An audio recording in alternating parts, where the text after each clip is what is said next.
Lecture শুনছেন শুধু 12টা 13টা lecture শোনেন নাই। এবার রমজান মাসে যদি লাল সালু কানাইয়া কুলি দোকান বিশেষ করে মোহনপুরে 3টা দোকানে চা বা বিড়ি বিক্রি করেন 13টা বাজার সামনে ইনশাআল্লাহ। আসসালামু আলাইকুম। এমন একজন ইমাম সাহেব যদি আপনার মহল্লায় থাকে, আশা করা যায় ইনশাআল্লাহ তাহলে বেরোজগারে খুঁজে আপনি পাইবেন না। দেখে মুগ্ধ হয়ে গেছে তার কথাগুলো শুনে। এরকম সাহসওয়ালা, ইমানের হিম্মতওয়ালা এই লোকটাকে দেখলে মনে হয় তার ভিতর ইমান পরিপূর্ণ রয়েছে। কোনো ইমানই শক্তি ছাড়া এরকম কথা বলার সাহস, যার ভিতরে ভরপুর ইমান রয়েছে, জিহাদি ইমান রয়েছে, সে এরকম কথা বলতে পারে। ওই ইমাম সাহেবকে ধন্যবাদ জানাই। এখন জানি না ওই ইমাম সাহেবের চাকরি আছে নাকি নাই। যে ইমাম সাহেব বলেছেন যদি রমজান মাসে আমার মহল্লার ভিতরে কোনো বিড়ি, সিগারেট, চা বিক্রি করা হয় তাহলে 12টা না তাদেরকে 13টা বাজায় দেবো। যে আজিজ সাহেব তার পক্ষে থাকবে সে আজিজ সাহেব কোরআনের বিপক্ষে। তার এই কথাগুলো আসলে মুগ্ধ করে আমাদেরকে। একজন মুসলিম হিসাবে ইমানের চেতনা জাগায় দেয়।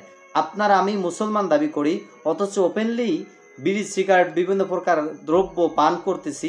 কিন্তু আসলে মুসলমান হিসাবে রমজানের রোজাকে আল্লাহ তাআলা ফরজ করছেন, সেই রোজাকে আমরা অ্যালাউ করি না, সেই রোজাকে আমরা অবিশ্বাস করি, সেই রোজাকে আমরা মানি না।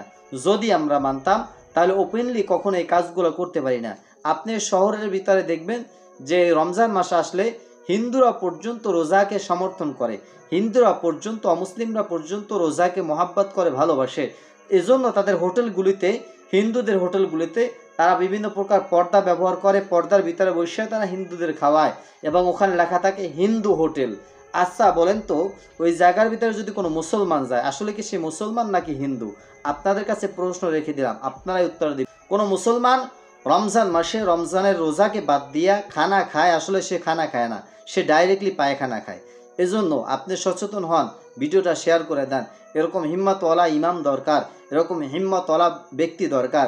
এরকম পরিপূর্ণ ইমানদার ব্যক্তি যদি আপনার মহল্লায় ইমাম হয়ে যায়, ইনশাল্লাহ মহল্লার ভিতরে পরিবর্তন আসবে ইনশাল্লাহ। ওই ইমাম সাহেবকে ধন্যবাদ জানাই। যারা ইমামরা আমার ভিডিওটা দেখবেন, আপনাদেরকে অনুরোধ জানাবো আপনারা জোরালো ভূমিকা নেন, দেখবেন সমাজ পরিবর্তন হয়ে যাবে, দেশ পরিবর্তন হয়ে যাবে, পুরো পৃথিবী পরিবর্তন হয়ে যাবে ইনশাল্লাহ। আল্লাহ তাআলা আমাদের বোঝার মানার তৌফিক দান করুক। ভালো থাকবেন, সুস্থ থাকবেন, ভিডিওটা শেয়ার করে দিবেন। আসসালামু আলাইকুম ওয়া রাহমাতুল্লাহ।